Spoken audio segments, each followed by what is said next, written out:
বিয়ের অনুষ্ঠানে উপস্থিত 2 শতাধিক মানুষ। সবাই তরুণীর নাচ দেখার জন্য অধীর আগ্রহে অপেক্ষা করছে। এরপর প্রবেশ করেন তরুণী। উদ্দেশ্য সবার জন্য নৃত্য পরিবেশনা করবেন তিনি। তবে নৃত্য পরিবেশন করতে গিয়ে হৃদযন্ত্রের ক্রিয়া বন্ধ হয়ে মারা যান তিনি। এমন ঘটনা ঘটেছে সাম্প্রতিক ভারতে। সোমবার 10 ফেব্রুয়ারি এক প্রতিবেদনে দেশটির সংবাদ মাধ্যম হিন্দুস্তান টাইমস এ তথ্য জানায়।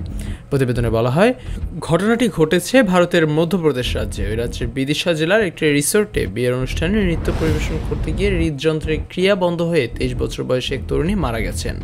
মৃত ওই তরুণীকে পরিণীতার জৈন হিসেবে শনাক্ত করা হয়েছে এবং তিনি ইন্দোরের বাসিন্দা। চাচাতো বোনের বিয়ের আয়োজনে হালদি অনুষ্ঠানে এসে এমন করুণ পরিণতি হয় পরিণীতার। সোশ্যাল মিডিয়ায় প্রকাশিত একটি ভিডিওতে দেখা গেছে, মৃত্যুর আগে পরিণীতা হালদি অনুষ্ঠানের সময় মঞ্চে নাচছিলেন। বলিউডের জনপ্রিয় লেহেরা কে বলখাকে গানের তালে নাচার সময় স্থানীয় সময় শনিবার 8 ফেব্রুয়ারি রাতে মঞ্চে হঠাৎ ঢলে পড়েন পরিণীতা। জুবায়ের জারির, হেভেন টিভি ডট প্রেস।